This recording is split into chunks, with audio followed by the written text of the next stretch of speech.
جس کا حق غصب کر لیا جائے وہ بھی مسلمان ہے، جو قتل ہو جائے وہ بھی مسلمان ہے، اور جو قتل کر دے وہ بھی مسلمان ہے۔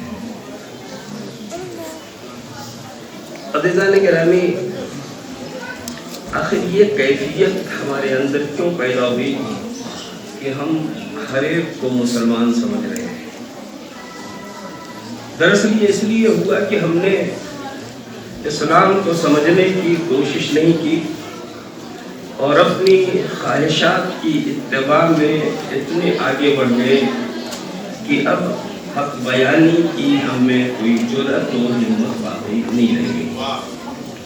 ورنہ کسی نے اس سلسلے میں کہا تھا کہ یہ شہادت کہے الفت میں قدم رکھنا ہے، یہ شہادت کہے الفت میں قدم رکھنا ہے، لوگ آسان سمجھتے ہیں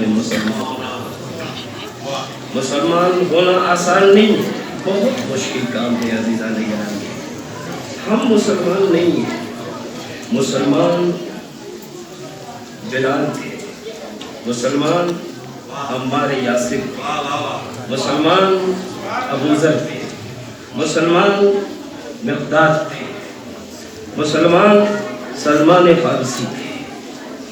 ہم تو صرف اسلام کا نام لے رہے ہیں، اور یہی وجہ ہے کہ جب انہوں نے اسلام کو قبول کیا تو ان پہ زحمتیں آئیں، تکلیفیں آئیں، دقتیں آئیں، ان کے ساتھ شدائد ہوئے اور سختیاں ہوئیں، مگر انہوں نے ہر چیز کو برداشت کیا، اسلام سے سر منہ منحرف ہونے کو برداشت نہیں کیا۔ جناب بلال حبشی کے لیے میں نے دیکھا کہ جس وقت پیغمبر اکرم صلی اللہ علیہ وآلہ وسلم کی خدمت میں آنے کے بعد آپ مشرف با اسلام ہوئے ہیں تو یہودیوں نے آپ کو اتنا مارا ہے کہ آپ بے ہوش ہو گئے۔ جب ہوش میں آئے تو انہوں نے کہا جو کلمہ تم نے پڑھنا شروع کیا ہے اس سے بیزاری اختیار کرو، یعنی وحدانیت خدا رسالت پیغمبر اعظم سے بیزاری اختیار کرو۔ تو وہ کہتے ہیں اللہ ایک۔ دوبارہ پھر انہیں مارا گیا، پھر وہ بے ہوش ہو گئے، پھر جب آنکھیں کھلی ہیں ہوش میں آئے ہیں تو پھر ان سے کہا گیا اللہ کی وحدانیت سے انکار کر دو، اور وہ جواب میں کہتے ہیں اللہ ایک۔ اور پھر انہیں مارا گیا، پھر وہ بے ہوش ہو گئے، اور پھر جب ہوش آیا ہے تو ان سے کہا گیا وحدانیت خدا سے انکار کر دو، وہ پھر کہہ رہے ہیں اللہ ایک۔ عزیزان گرامی، میں بلال سے پوچھوں گا بلال آخر یہ کون سا دین ہے؟ اتنی مار کھا رہے ہو، بے ہوش ہو جا رہے ہو، اتنی دیر شب رہتے ہو جب تک بے ہوش ہو، جو ہی ہوش میں آتے ہو پھر کلمہ حق زبان پہ ہوتا ہے۔ جناب بلال حبشی کہتے ہیں میں تمہیں یہی تو بتانا چاہ رہا ہوں کہ کلمہ حق سے انحراف اتنی ہی دیر ہو سکتا ہے جتنی دیر آدمی بے ہوش ہے، جو ہی ہوش میں آئے اسے حق کے راستے پہ آنا چاہیے۔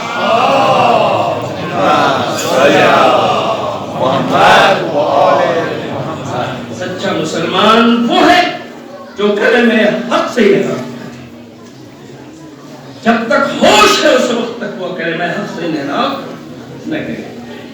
جس زمانے میں بلال نے مذہب کو قبول کیا تھا اس زمانے میں ابھی بہت زیادہ فرائض نہیں، اس زمانے کے فرائض صرف اتنے تھے قولوا لا الہ الا اللہ تفلحوا، کہو کوئی خدا نہیں سوائے اللہ کے، اور اسی پہ ثابت تبدیل کریں تھے۔ اتنی سی بات کے لیے بلال نے اتنی زحمتیں جھیلنی، میں کیا بلال تم بھی مسلمان ہو، ہم بھی مسلمان ہیں، تم تک ایک کلمہ ہے تو تم سر منہ اس سے منحرف ہونے کو تیار نہیں، اب بھی مسلمان ہیں۔ ماہ رمضان آ جاتا ہے چلا جاتا ہے، روزہ یاد نہیں آتا، نماز کا وقت آتا ہے اور گزر جاتا ہے، ہمیں احساس ہی نہیں ہوتا، خمس کی ذمہ داری عائد ہوتی ہے اور اس کا بھی موقع گزر جاتا ہے، ہم اس کی فکر ہی نہیں کرتے۔ آخر کیا وجہ ہے؟ کل کے مسلمان اور آج کے مسلمان دونوں میں اتنا فرق کیوں ہے زمین و آسمان کا؟ عزیزان گرامی، شاید بلال حبشی آواز دے، اصل میں ہم نے خون پسینہ ایک کر کے مذہب کو سیچا ہے. ہمیں پتا ہے کہ مذہب اسلام کس طریقے سے اس کائنات میں پھیلا ہے. خون کی ندیاں بہی ہیں تب مذہب پھیلا ہے، مانگیں اجڑ گئی ہیں تب مذہب پھیلا ہے، گودیاں ویران ہو گئی ہیں تب مذہب پھیلا ہے، پورے گھر تباہ ہو گئے ہیں تب مذہب پھیلا ہے.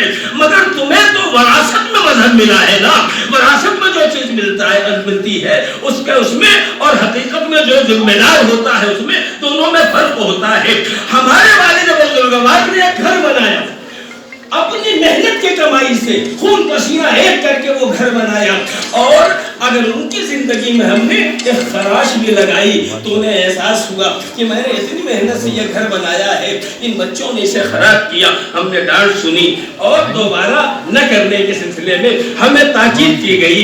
لیکن جب وہ مالک چلا جاتا ہے جو قربانیاں دینے کے بعد یہ سب کرتا ہے اور پھر وہی گھر وراثت میں اولاد کے پاس آتا ہے تو اولاد کبھی یہاں سے دروازے کھول لیتی ہے، کبھی وہاں کھڑکیاں کھول لیتی ہے، کبھی یہاں سے دیوار گرا دیتی ہے، کہیں وہاں سے تبدیلی کر دیتی ہے. کیوں؟ یہ آخر یہ توڑ پھوڑ کیوں مچائے ہوئے ہیں؟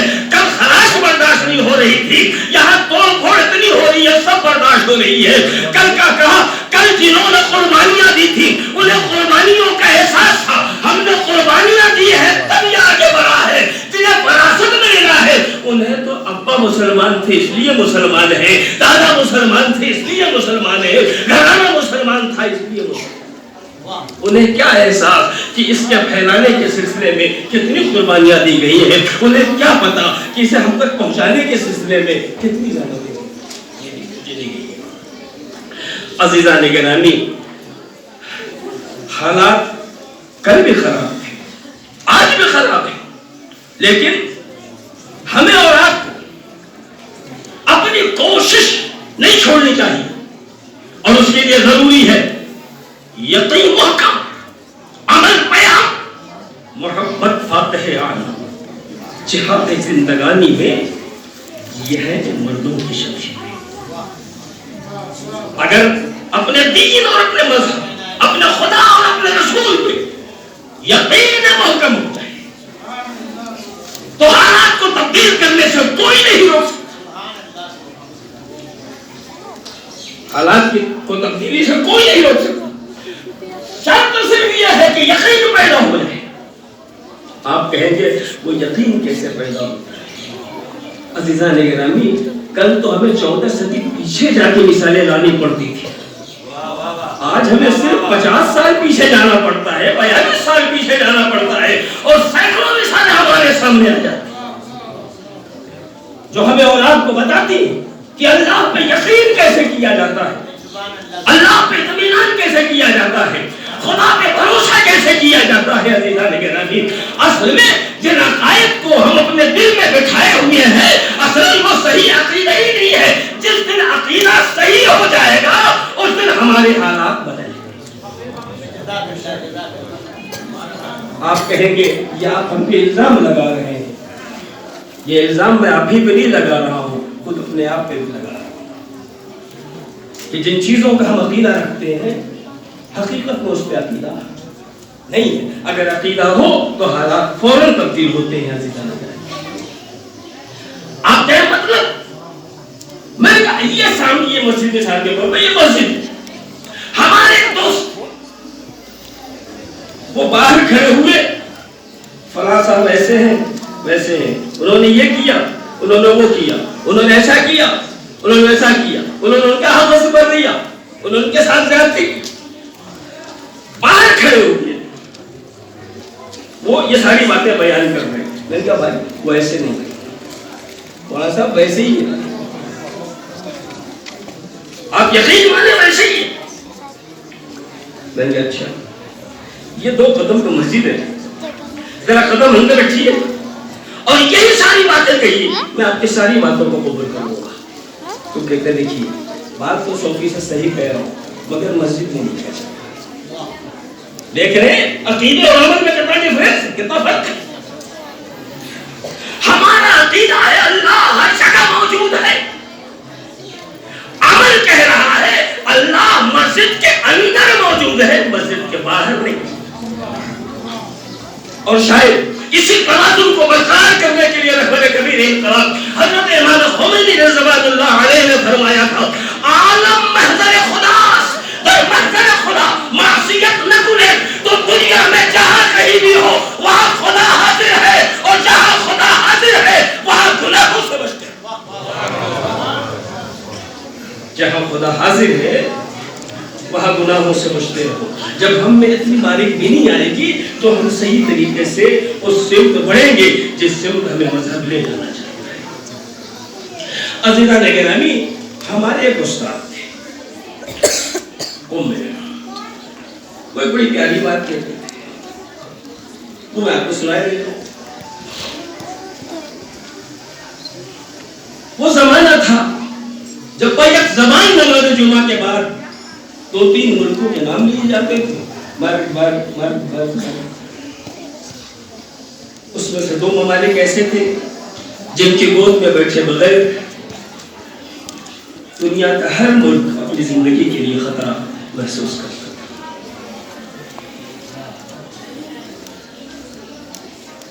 ایک بار پڑوسی ملک کے صدر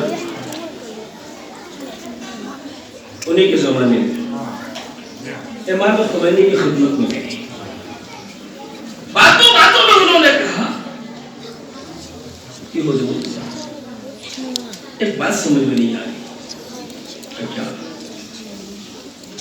یہ کہ آپ اس کو بھی مرد آباد کہتے ہیں اور اس کو بھی مرد آباد کہتے ہیں. آپ یہ بتائیے کہ دنیا کا کوئی ملک ان میں سے کسی ایک سے مضبوط ہوئے بغیر زندہ رہا ہے؟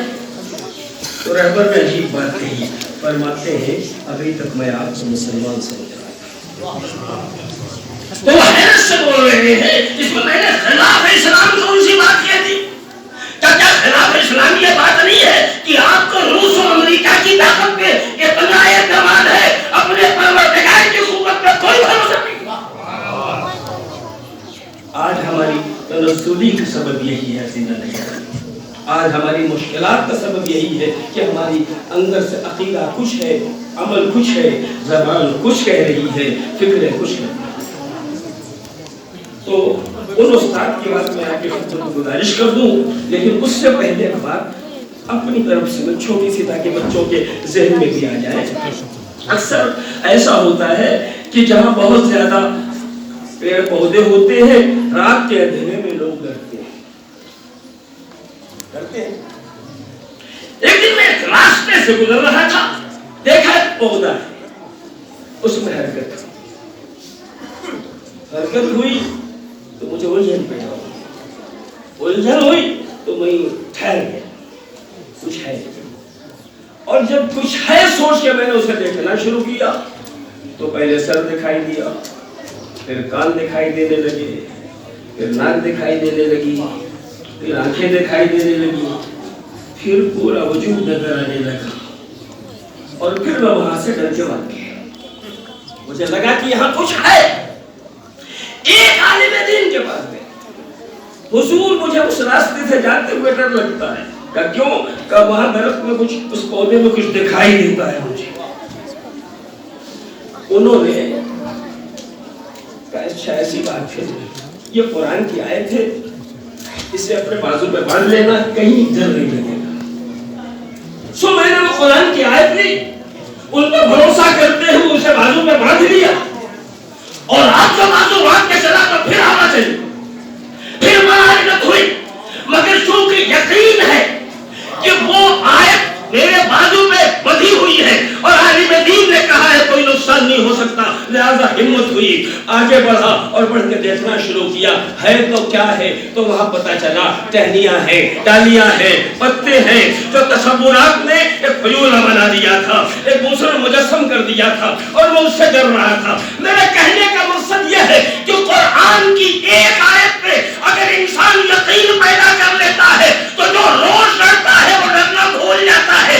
ہم مسلمانوں کو اگر پورے قرآن پہ یقین پیدا ہو جائے تو دنیا ہم سے ڈرے گی، ہم کسی سے نہیں.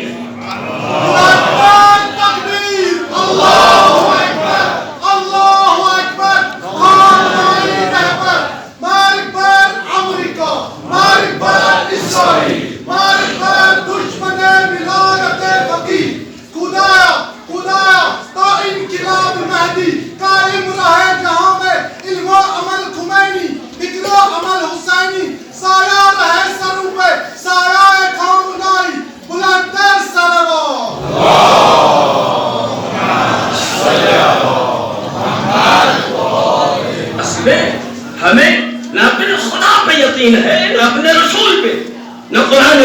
کی آیات پہ قرآن بار بار کہہ رہا ہے وَمَن يَتَوَکَّلْ عَلَى اللَّهِ فَهُوَ حَسْبُهُ، جو اللہ پہ بھروسہ کرتا ہے اللہ اس کے لیے کافی ہے۔ ہم سے بتایا گیا ہے تمہاری زندگی اس انداز سے گزرنی چاہیے اُفَوِّضُ أَمْرِي إِلَى اللَّهِ إِنَّ اللَّهَ بَصِيرٌ بِالْعِبَادِ۔ قرآن میں اگر واقعی یقین پیدا ہو جائے تو دنیا ہم سے ڈرے، ہم کسی سے نہیں ڈرے۔ یہ خالی میری بازی نہیں ہے دکھانے کے لیے،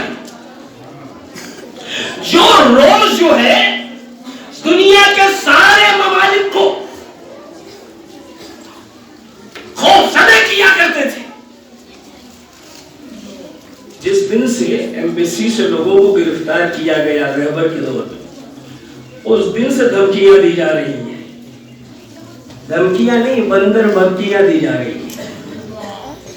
اس دن سے لے کے آج 42 سال 43 سال قریب ہو رہے ہیں، اور بربا رہے ہیں، انہیں کچھ کرنے کی جرات نہیں ہوئی، اس لیے کہ وہ سمجھ گئے کہ جنہیں ہم ڈراتے تھے انہوں نے اب خدا سے ڈرنا سیکھ لیا ہے۔ جنہیں ہم ڈراتے تھے انہوں نے اب خدا سے ڈرنا سیکھ لیا ہے۔ وہ لوگ جو آگے عوام سے پوچھتے تھے ان سے ہٹ کے زندہ رہا جا سکتا ہے، انہوں نے اس چھوٹے سے ملک نے اس ملک کو اتنا ذلیل و رسوا کیا کہ اب وہ کتوں کے زندگی گزارنے پر مجبور ہو گیا۔ اب جس کی سمجھ میں آتا ہے وہ امریکہ کے سامنے کھڑا ہو۔ نہ کوفی ہے اور نہ ہم شامی ہے، نہ کوفی ہے اور نہ ہم شامی ہے، ہم رہبر کے بس حامی ہے، خون رگوں میں جو بہتا ہے لبیک خامنائی کہتا ہے۔ نعرہ تکبیر، اللہ اکبر، نعرہ رسالت، رسول اللہ، پانچ نعرے پشتن، ایک نعرہ حیدری، اللہ اکبر، اللہ اکبر، مرد آباد مرد آباد، امریکہ مرد آباد، مرد آباد مرد آباد، اسرائیل مرد آباد، ایک سے بڑھ کر ایک ذلیل، امریکہ اور اسرائیل، ایک سے بڑھ کر ایک ذلیل، امریکہ اور اسرائیل۔ وائٹ ہاؤس مٹ جائے گا روزے علی رہ جائے گا، وائٹ ہاؤس مٹ جائے گا روزے علی رہ جائے گا، وائٹ ہاؤس مٹ جائے گا روزے علی رہ جائے گا۔ بانیہ تنظیم مولانا سید غلام حسن عسکری زندہ باد، مولانا سید غلام عسکری زندہ باد۔ عزیزان گرامی، آپ نے جو کچھ بھی فرمایا میں اس سے متفق ہوں، اشعار میں جو آپ نے سنائے اس سے بھی میں متفق ہوں، جبکہ اس سے پہلے مجھے اتفاق نہیں تھا، میں نے جہاں سے بات شروع کی ہے وہ آپ سے اختلاف کر رہی ہے، مگر آپ کے اشعار کے بعد میں اس سے اختلاف نہیں بلکہ جگانگت کا اظہار کرتے ہوئے کہوں گا کہ یہ گفتگو ہی اس لیے چل رہی ہے کہ علامہ اقبال کہہ رہے ہیں نہیں ہے ناامید اقبال اپنی دشت ویرا سے ذرا سی نم ہو تو مٹی بڑی زرخیز ہے۔ ضرورت ہے احساس کی، ضرورت ہمیں اپنے راستے کو محسوس کرنے کی کہ ہمارا راستہ کون سا ہے۔ جس دن ہم یہ محسوس کر جائیں گے پھر انہوں نے یہ بات کہی کہ آج بھی گر ہو براہیم کا ایمان پیدا، آج بھی گر ہو براہیم کا ایمان پیدا، آج کر سکتی ہے انداز گلستان۔ بازیزان گرامی، ضرورت ہے کہ حرکت دی جاتی رہے اور اس کے لیے احساس کو جگانا ضروری ہے۔ میں درمیان میں اپنے استاد کی ایک بات کر رہا تھا، انہوں نے ہمارے احساس کو جگایا اور انہوں نے ایک پیاری مثال دی، انہوں نے کہا کہ تم لوگوں نے یہ محسوس کیا کہ یہ چھوٹا سا ملک اتنی بڑی بڑی طاقتوں کے خلاف کیوں بول رہے ہیں؟ ہم نے کبھی ہمیں کیا پتا، ہمیں کیا؟ تو کہنے لگے اصل میں آدمی جب پستیوں میں ہوتا ہے تو چھوٹی چھوٹی چیزیں بھی بہت بڑی دکھاتی ہیں، لیکن جب وہ بلندیوں کی طرف جاتا ہے تو تو ان بلندیوں سے وہ چیزیں بڑی چھوٹی ہوتی رہتا ہے. پھر انہوں نے مثال دی. انہوں نے کہا تم لوگ ہوائی جہاز سے آئے ہوں گے نا. ہم نے کہا اچھا یہ بتاؤ جب زمین پہ تھے ایئرپورٹ یہاں نہیں کیا تھی؟ ہم نے کہا نیلوں میں پھیلا ہوا تھا. اچھا اب تم ہوائی جہاز پہ بیٹھ گئے. ہم نے کہا بیٹھ گئے. تو اس نے اڑان بھری اور تھوڑا بلند ہوا اور اب مڑ کے دیکھو گے تو کیا اتنا نہیں دکھائی دے گا؟ ہم نے کہا نہیں. کہا کچھ اور بڑھے تو کہ اور کم ہو گیا. کہا کچھ اور بڑھے تو اور بڑھ گیا. جو میلوں میں دکھائی دے رہا تھا وہ ایک بڑا میدان بن گیا. جو ایک بڑا میدان تھا بلندیاں بڑھی تو ایک اس سے چھوٹا ایریا بن گیا. بلندی اور بڑھی تو ایک عمارت بن گیا. کچھ اور آگے گئے تو ایک حجرہ بن گیا. کچھ اور آگے گئے تو ایک صندوق بن گیا. کچھ اور اوپر چلے گئے تو ایک بکسا بن گیا. کچھ اور آگے بڑھے جس کے لیا دکھائی دینے لگا. اب کچھ اور آگے بڑھے تو جو زمین سے اتنا وسیع دکھائی دے رہا تھا اس بلندی سے اس کا کوئی وجود نظر نہیں آ رہا ہے. انہوں نے کہا خدا کی قوت اور طاقت پہ یقین جو جو بڑھتا چلا جائے گا. اگر نہیں ہوگا نیچے سے چھوٹے چھوٹے بہت بڑے بڑے دکھائی دیں گے لیکن اس میں یقین جو جو بڑھتا چلا جائے گا اللہ کی قوت پہ اللہ کی طاقت پہ جتنا یقین بڑھتا چلا جائے گا آدمی اتنا ہی بلند ہوتا چلا جائے گا. بالآخر ایک جگہ وہاں پہنچے گا جہاں بلندی اتنی عظیم ہے کہ وہاں سے مڑ کے دیکھے گا تو نہ دنیا میں روس نظر آئے گا نہ امریکہ نظر آئے گا. بس ایک طاقت ہوگی اور اسے اللہ کی طاقت کہا جائے گا. بس ایک طاقت ہوگی جسے اللہ کو. عزیزان گرامی یہ پروگرام یہ تقریریں یہ ساری چیزیں اسی لیے ہو رہی ہیں کہ ہم نے وہ احساس ہمارے حالات پر اور ہم ویسے بنے جیسے خدا چاہ رہا ہے. ویسے بنے جیسے رسول اللہ چاہ رہا ہے. ویسے بنے جیسے اہل بیت طاہرین. اور اس کے لیے ایک ہی چیز ضروری ہے. اپنی بلندیوں تک پہنچنے کے لیے ایک چیز ضروری ہے اور اسے کہا جاتا ہے نفس امارہ کی مخالفت. نفس امارہ کی مخالفت جسے شریعت اسلامی نے جہاد اکبر کہا ہے. یہ اتنا اہم جہاد ہے میدان گرامی نفس امارہ کی مخالفت کہ جس امیر المومنین کہ فتوحات کا ہم تذکرہ کرتے ہیں خیبر خندق احد صفین نہروان جمل وغیرہ وغیرہ. اس میں آقا نے خیبر فتح کر کے نہیں کہا کہ سب سے بڑا سجا اسے کہا جاتا ہے جس نے خیبر فتح کی. خندق کو فتح کرنے کے بعد نہیں کہا کہ سب سے بڑا بہادر وہ انسان ہے جس نے خیبر کو فتح کیا. اس میرے مولا نے کیا کہا اشجع الناس من غلب ہوا. سب سے بڑا بہادر انسان وہ ہے جو اپنی خواہشات پر غالب آ جائے جو اپنی ہوا و ہوس کو چلے. جناب سرور کائنات نبی کریم احمد مصطفیٰ محمد مصطفیٰ صلی اللہ علیہ وسلم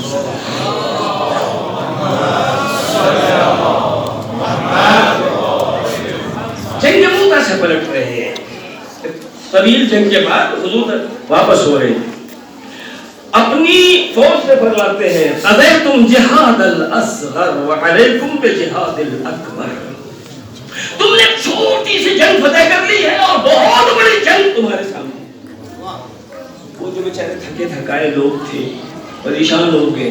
اس سے بڑا میدان اس سے بڑی تیاری اس سے زیادہ اسلحے اس سے زیادہ کشت و خون کا نہیں نہ کوئی میدان نہ اسلحہ نہ کچھ تو کا. پھر کہ یہ جنگ تمہاری اپنی خود اپنے آپ سے ہوتی. نہنگو اژدہاؤ شیر نر مارا تو کیا کسی بے کس کو اے بیداد گر مارا تو کیا مارا بڑے مودی کو مارا نفس امارہ کو کر مارا. کی جڑ یہ نفس امارہ. البتہ خدا نے ہمیں بالکل لاوارث نہیں چھوڑا ہے. اگر کوئی رسول نہ ہو, کوئی امام نہ ہو, کوئی عالم نہ ہو, کوئی حلال و حرام کا سمجھانے والا نہ ہو, تو خود اس نے ہمارے وجود میں ایک ایسی قوت رکھی ہے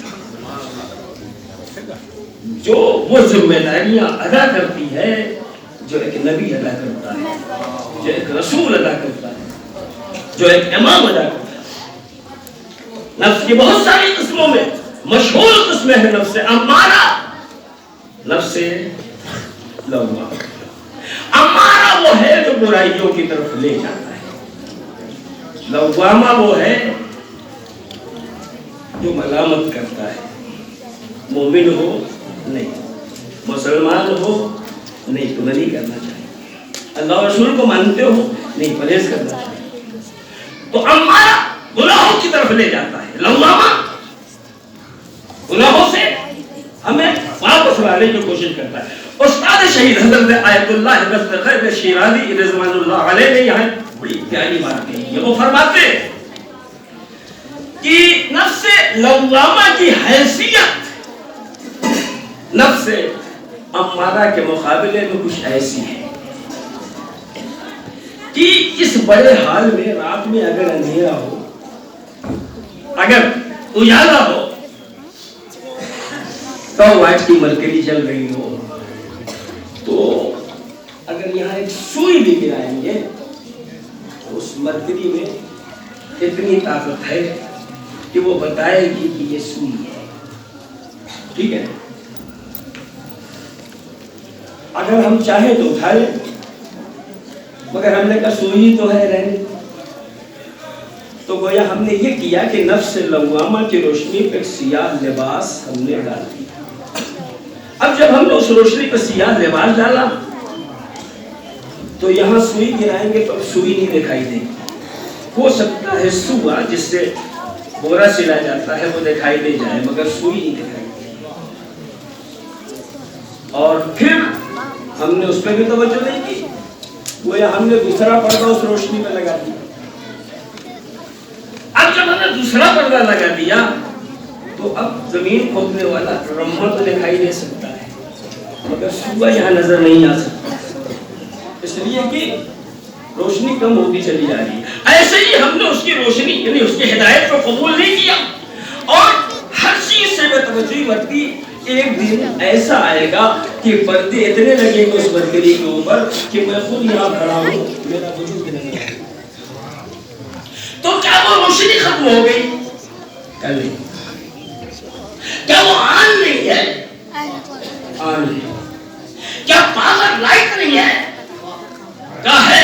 کیا کل وہ سوئی دکھا رہا تھا, آج مجھے کیوں نہیں دکھائی دے رہا ہے؟ کیا تم نے اتنے پردے اس پہ ڈال دیے ہیں کہ روشنی نکل کے ہدایت کرنا چاہ رہی ہے مگر وہ اندر ہی اندر گھٹ کے رہ جا رہی ہے. اب تمہاری ہدایت ناممکن ہے. مذہب کے احکام سے انحراف سے بچتے رہنا چاہیے, اس لیے کہ منحرف انسان ایک دن ایسی منزل میں پہنچتا ہے جہاں کے لیے قرآن کہہ رہا ہے سمن بکمن عمرن لا قوم لا یجرون, یہ لوگ اندھے ہیں, یہ بہرے ہیں, یہ گونگے ہیں, یہ تمہارے راستے میں پلٹنے والے نہیں ہیں. یہ کون لوگ ہیں جنہوں نے اپنے کو مسلمان کہا مگر اسلام کے احکام کی خلاف ورزی کرتے رہے؟ پروردگار اور اس سب کو توفیق عنایت فرمائے کہ ہم قوانین اسلامی کی پاسداری کریں اور اس راستے پہ چلیں جس راستے پہ حضرت محمد ہمیں لے جانا چاہیے. السلام علیکم.